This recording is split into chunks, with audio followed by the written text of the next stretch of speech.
जनसभा को संबोधित करते करते अचानक पीएम मोदी ने क्यों मांगी माफी?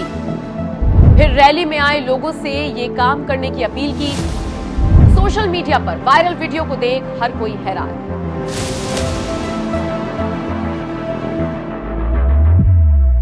नमस्कार, मैं हूं आपके साथ नम्रता और आप देख रहे हैं एनएमएफ न्यूज। देश के प्रधानमंत्री नरेंद्र मोदी को भले ही विरोधी दल लाख गालियां देकर अपनी मन की तसल्ली कर ले, भले ही उन्हें पानी पी पी कर कोस लें, उन्हें जुमलेबाज, नौटंकीबाज, चूहा, बंदर सब कुछ कह लें, सच तो ये है कि देश की जनता ने पीएम को लेकर अपनी सोच सेट कर ली है।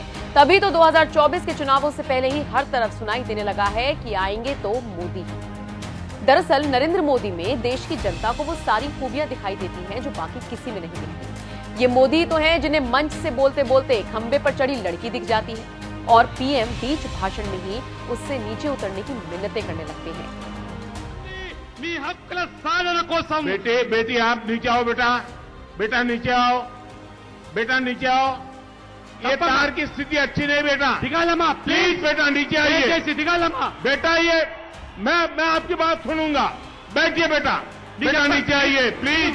ये पीएम ही तो है जो किसी रैली में देरी से पहुंचने पर माफी मांग लेते हैं, नहीं तो बाकी नेताओं के तो देर से आना चलता है। अब मुझे पहुंचने में देर हो गई, 10 बज गए हैं। मेरी आत्मा कहती है कि मुझे कानून नियम का पालन करना चाहिए और इसलिए मैं आप सबकी क्षमा मांगता हूं। अब हाल ही में एक बार फिर पीएम मोदी ने भरी जनसभा में माफी मांग ली, जिसकी चर्चा हर तरफ हो रही है। ये घटनाक्रम भी कांग्रेसी गढ़ छत्तीसगढ़ में हुआ, जिसे देखने के बाद भूपेश बघेल और कांग्रेस आलाकमान भी सिर पकड़कर बैठ गए।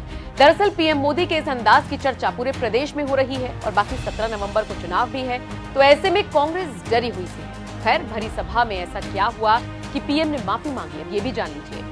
दरअसल दिवाली के ठीक एक दिन बाद यानी सोमवार को पीएम मोदी छत्तीसगढ़ के मुंगेली में एक जनसभा को संबोधित कर रहे थे। इस दौरान पीएम को सुनने के लिए भारी संख्या में लोग आ गए। पीएम को मंच से थोड़ी अव्यवस्था नजर आई, जिसके बाद उन्होंने कहा, यहाँ पर जो लोग बड़ी संख्या में आए हैं उनसे मैं इसलिए माफी मांगता हूँ क्योंकि हमारी व्यवस्था कम पड़ गई। यहाँ जो टेंट लगा है इसके बाहर भी लोग धूप में खड़े हैं और तप कर रहे हैं। हमारी व्यवस्था कम पड़ गई, इसीलिए मैं भाजपा के कार्यकर्ता के रूप में आपसे माफी मांगता हूँ। मुझे वहां, क्योंकि कुछ लोग मैं देख ही नहीं पा रहा था, तो वहां जाकर के मैंने प्रणाम किए। इधर भी मैं देख नहीं पाता था, वहां जाके प्रणाम किए। इतना बड़ा कार्यक्रम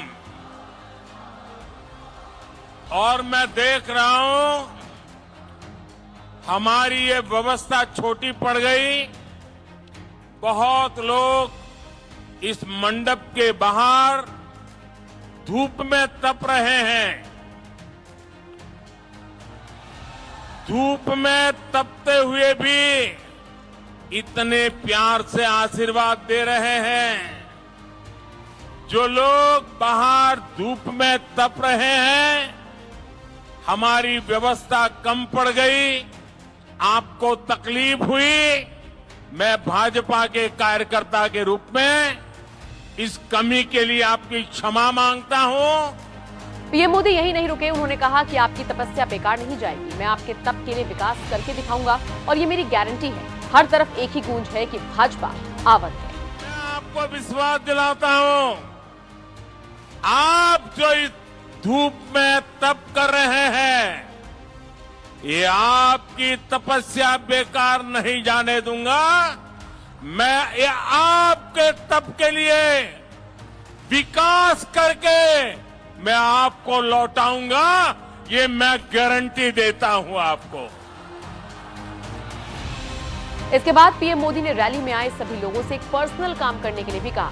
पीएम मोदी ने जनसभा में आए लोगों से पूछा, आप मेरा एक पर्सनल काम करोगे? आप लोगों को घर घर जाकर कहना कि मोदी जी मुंगेली आए थे और आपको राम राम भेजा है। अगर आप ये काम कर दोगे तो छत्तीसगढ़ की जनता मुझे आशीर्वाद दे देगी। अच्छा, मेरा एक और काम करोगे? ऐसे ढीला बोलोगे तो कैसे होगा? मेरा पर्सनल काम है, करोगे? ये चुनाव वाला काम नहीं है, करोगे? चुनाव में कितनी आपाधापी हो फिर भी करोगे? कितने थक गए होंगे तो भी करोगे? जी जान से करोगे? पक्का करोगे?